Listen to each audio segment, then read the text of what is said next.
Yazid's son in the custody of the sons of Ali.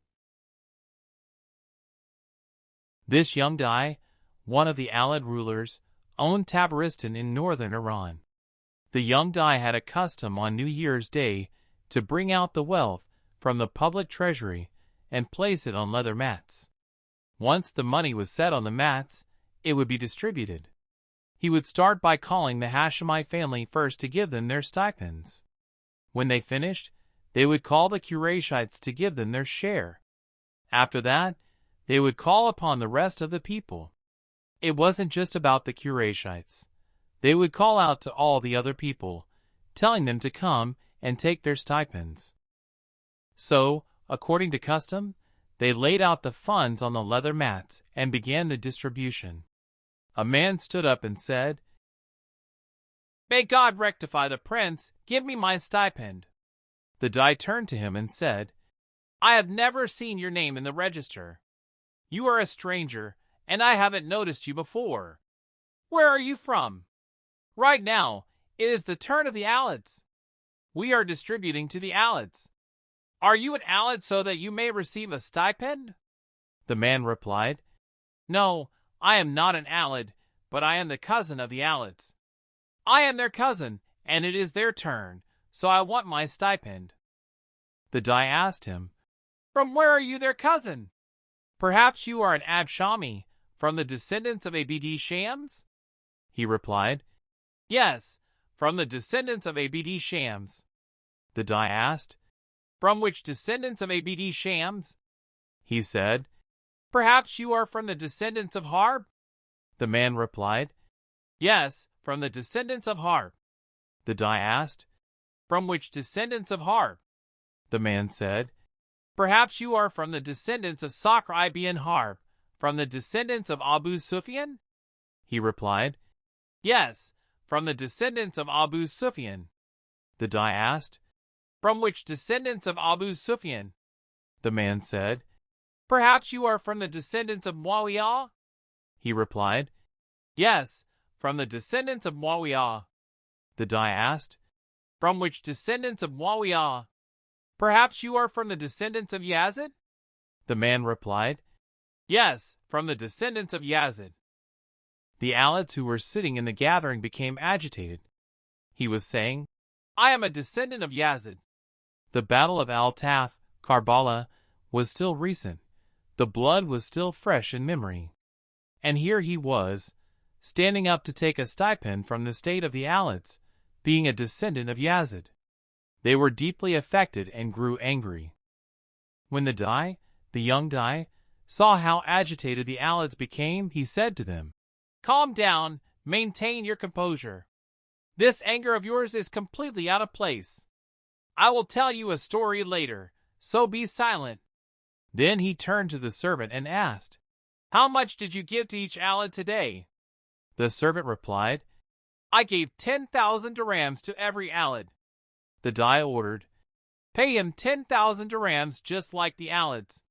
He then turned to two of the guards and instructed, "Take him and escort him to a place where he will be safe, ensuring that none of the Alids follow him to cause him harm. Escort him to a place where he feels secure, and only then return to us." The amount was paid to the man, and he left. The Dai then turned to the Alids sitting in the council and said, "Let me tell you an incident." They said, "Go ahead." He told them, "It is our nature that if anyone is in need and asks of us, even if they are our bitterest enemy, we give to them, even if they were the killers of our fathers and sons." He continued, "Al-Mansur al-Dawanaki went on pilgrimage 1 year until he reached the holy Kaaba. After he finished performing the circumambulation, tawaf, he led the congregational prayer. When he finished the prayer and was still sitting in the prayer niche, mihrab, a man approached, sat down next to him, facing him in the mihrab, and said, 'May God rectify the caliph. I have a precious stone, a piece of jewelry whose value no one knows. I wanted to present it before you to see if the caliph wishes to purchase it or not.' Al-Mansur said, 'Yes, show it to me.' The man pulled out a precious stone and placed it before him.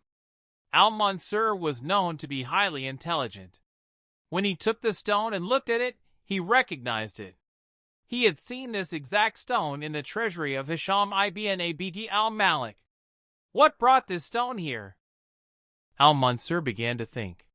He thought to himself that Ibrahim, Muhammad ibn Hisham, was a fugitive on the run, and the Abbasid state was searching for him to arrest him. So what did Al-Mansur deduce? He deduced that Muhammad ibn Hisham had run out of money, so he took this stone from his father's treasury and gave it to one of his followers, telling him, "Go and sell it, but sell it to someone who knows its true worth." Because his money was depleted, he gave it to one of his followers, and this follower brought it to sell to the caliph, knowing that he would recognize its value, so they wouldn't be cheated on the price, even if it meant selling it cheaply. His deduction was entirely accurate. Muhammad ibn Hisham was indeed hiding, and the Abbasid authorities were hunting for him. Having run out of funds, he had called one of his followers and told him to take this precious stone and present it to Al-Mansur because he knew its value, ensuring it would be sold for a fair price. As Al-Mansur was pondering this, the man sensed that the caliph had realized what was going on. He abandoned the precious stone, fled, and escaped. Al-Mansur immediately called the chief of police, Al-Rabi, and ordered him, "Surround the mosque with guards. Do not let anyone leave unless you recognize them or bring them to me to inspect." Muhammad ibn Hisham was inside the Kaaba precinct. When he saw the guards surrounding the mosque, he realized they were trying to arrest him, and that his cover was blown. He stepped out, his face pale and trembling with anxiety. On his way, he ran directly into Muhammad ibn Zayd ibn Ali ibn al-Husayn. Muhammad ibn Zayd saw him pale-faced and deeply agitated. He asked him, "O fellow, why do I see you so terrified in a sanctuary where even the fearful find peace? I see you distressed, yet you are within the sacred house, a place where anyone who enters seeking refuge is supposed to be safe. Why are you so anxious?" The man replied, "By God, I see the qualities of good people in you. If I entrust you with a secret, will you keep it hidden for me?" Muhammad ibn Zayd said, "Yes." The man confessed, "I am Muhammad ibn Hisham ibn Abd al-Malik. Look, the guards have surrounded the mosque." Muhammad ibn Zayd asked, "Do you know who those men are looking for?" He replied, "No." Muhammad ibn Zayd told him, "Those guards are looking to arrest me because I am a fugitive, and the Abbasids are hunting for me." Then Muhammad ibn Zayd looked at him and said, "Do you know who I am?" The man replied, "No." He said, "I am Muhammad ibn Zayd ibn Ali ibn al-Husayn." Upon hearing this, the man cried out, "Oh, what a tragedy! My blood is surely spilled in vain." Why? Because this was Muhammad ibn Hisham ibn Abd al-Malik, and the other was Muhammad ibn Zayd ibn Ali ibn al-Husayn. Hisham had killed Zayd. The son of the victim had just met the son of the killer. In such an opportunity, with Hisham having killed Zayd, it was expected that the son of Zayd would take his revenge on the son of the killer found in this desperate state. The man cried out, "God is greatest. My life is forfeit."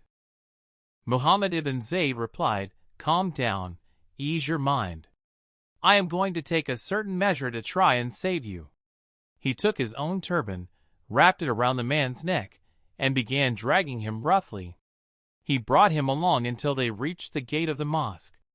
He turned to Al-Rabi, the chief of police, and Al-Rabi asked, "Do you know this man?"